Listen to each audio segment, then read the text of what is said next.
మన కళాకారులందరూ నమస్కారం చెప్పడం ప్లీజ్ అన్న.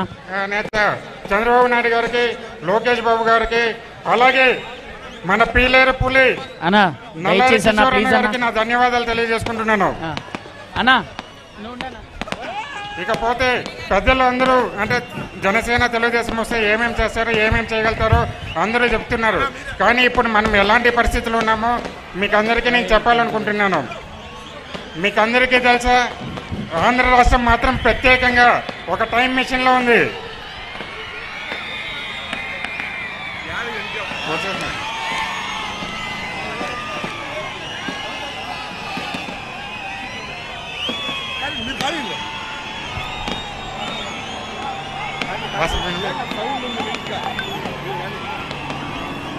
అలాగే ఈ ఆంధ్ర రాష్ట్రం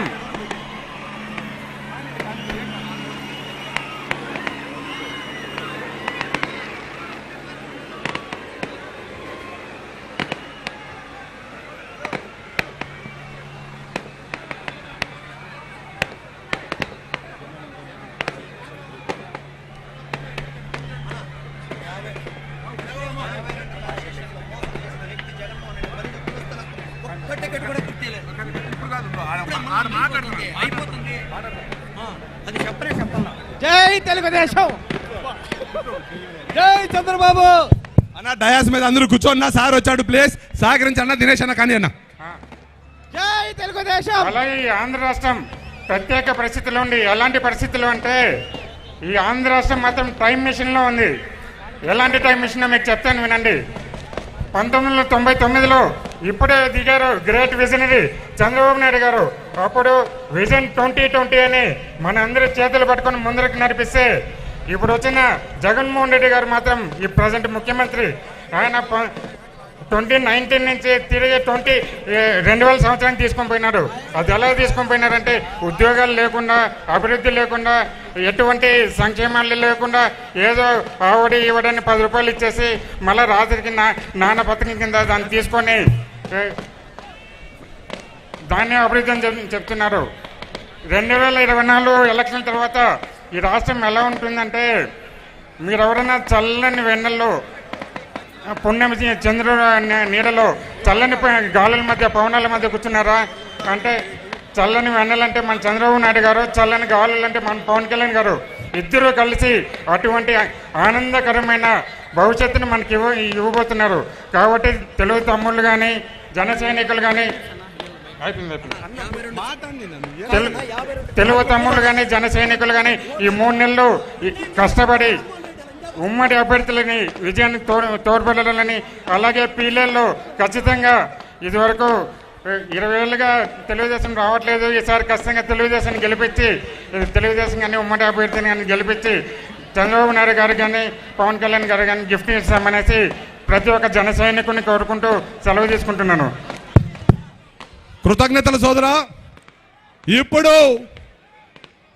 సంవత్సరం 10 నెలల క్రితం తెలుగుదేశం పార్టీ జెండా పొగరుని, తెలుగుదేశం పార్టీ జెండా పౌరుషాన్ని, తెలుగుదేశం పార్టీ ఈ ప్రాంతంలో లేదు అని కారు కూతులు కూసిన వాళ్లకు ఘన విజయంతో సమాధానం చెప్పిన సోదరుడు కంచర్ల శ్రీకాంత్ గారిని మాట్లాడాల్సిందిగా కోరుకుంటున్నాం. అందరికీ నమస్కారం. రా కదలిరా అని నారా చంద్రబాబు నాయుడు గారు ఇచ్చిన పిలుపు మేరకు ఈరోజు అన్నమయ్య జిల్లా సంబంధించినటువంటి ఈ కార్యక్రమానికి విచ్చేసిన తెలుగుదేశం పార్టీ కార్యకర్తలకి, నాయకులకి, అలాగే వేదిక మీద ఉన్న జిల్లా స్థాయి, రాష్ట్ర స్థాయి నాయకులకి, ఈ సభకు అధ్యక్షత వహించిన నల్లారి కిషోర్ కుమార్ రెడ్డి గారికి, ఇతర తెలుగుదేశం పార్టీ అభిమానులకి అందరికీ నా హృదయపూర్వక నమస్కారాలు, ధన్యవాదాలు తెలియజేస్తున్నాం. అలాగే ఎమ్మెల్సీ ఎన్నికల్లో నాతో పాటు రామ్ గోపాల్ రెడ్డి గారికి, ఇద్దరి కోసం గ్రామ గ్రామాన కృషి చేసినటువంటి ప్రతి తెలుగుదేశం పార్టీ కార్యకర్తకి, నాయకులకి శిరస్సు వంచి పాదాభివందనాలు తెలియజేసుకుంటా ఉన్నాం. ఎలక్షన్ల తర్వాత మిమ్మల్ని కలిసే అవకాశం రాలేదు. కుప్పం నియోజకవర్గంలో తెలుగుదేశం పార్టీ కోసం పనిచేస్తూ మిమ్మల్ని కలవలేకపోయినందుకు చింతిస్తున్నాను. సహృదయంతో అందరూ అర్థం చేసుకొని ప్రతి ఒక్కరం ప్రతి నియోజకవర్గంలో తెలుగుదేశం పార్టీ జెండా ఎగరేయటానికి కలిసికట్టుగా కృషి చేయాలని చెప్పనేసి అందరికీ విజ్ఞప్తి చేసుకుంటున్నాం. 2021లో జగన్మోహన్ రెడ్డి గారు మాట్లాడుతూ నా వెంట్రుకు కూడా ఎవరు పేకలేరన్నారు. 2022లో నన్ను నమ్మండి ప్లీజ్ అన్నాడు. 2023లో మిమ్మల్ని నమ్ముకున్నానన్నాడు.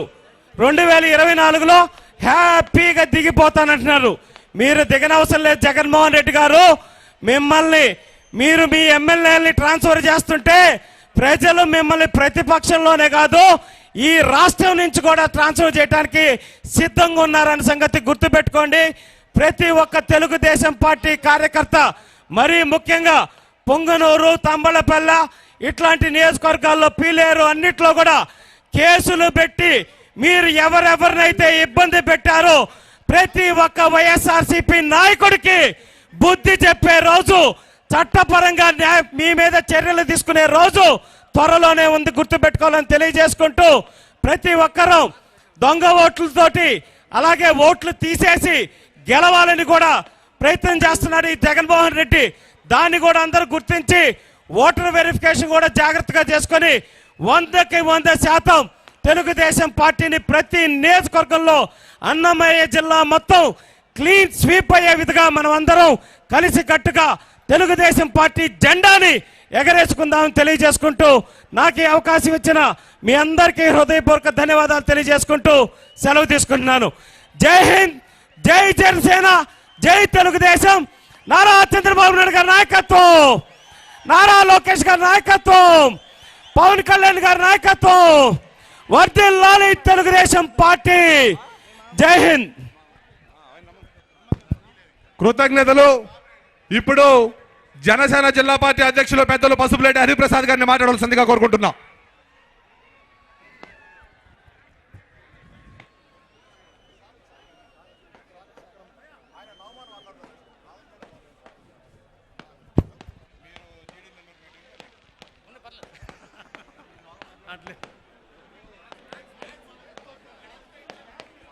ఓం నమో వెంకటేశాయ. పెద్దలు శ్రీ నారా చంద్రబాబు నాయుడు గారు, జనసేన పార్టీ అధ్యక్షులు పవన్ కళ్యాణ్ గారు, అలాగే వేదిక మీదున్న జనసేన తెలుగుదేశం నాయకులకి, వేదిక ముందున్న జన సైనికులకి, తెలుగు తమ్ముళ్ళకి అందరికీ కూడా ధన్యవాదాలు తెలియజేస్తున్నాం. ఈరోజు ఆంధ్ర రాష్ట్రం అంధకారంలో ఉంది. ప్రజలు అయోమయంలో ఉన్నారు, కష్టాల్లో ఉన్నారు.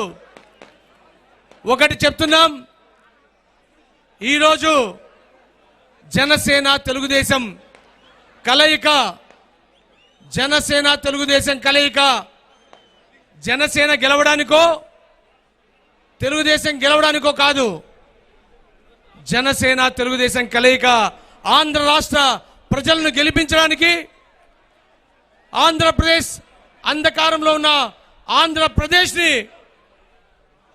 వెలుగులతో నింపడానికి పవన్ కళ్యాణ్ గారు, చంద్రబాబు నాయుడు గారు నడుం బిగించారు. జగనన్న సిద్ధమంటున్నాం, యుద్ధం ఇస్తాం, సిద్ధమంటున్నాం, నీకు మేము యుద్ధాన్ని ఇస్తామని చెప్తున్నాం. జనసేన నాయకులు పవన్ కళ్యాణ్ గారు ఆశయంతో ఈరోజు రాష్ట్రంలో తీసుకుంటే ఉద్దానం కిడ్నీ బాధితుల వెంట ఆయన వాళ్ళ న్యాయం కోసం పోరాడారు. విశాఖ ఉక్కు ఆంధ్రులకు హక్కు అని ఎలుగెత్తి చాటాడు. నివార్ తుఫాన్ రైతుల్ని ఆదుకున్నాడు. అంతెందుకు జగనన్న, నువ్వు నీ సొంత జిల్లాలో అన్నమయ్య డ్యాం కొట్టుకుపోతే ఆ పల్లె ప్రజలకి ఈరోజు కూడా ఇల్లు లేదు, పంట లేదు, పాడి లేదు. నీ సొంత జిల్లాలో అన్నమయ్య డ్యాం కొట్టుకుపోతే ఆ ప్రజలకు రక్షణ కల్పించని నువ్వు, తల్లిని చెల్లిని నువ్వు వదిలిన బాణమే ఈరోజు నీ వైపు తిరిగి వచ్చింది, నీ వైపు తిరిగింది.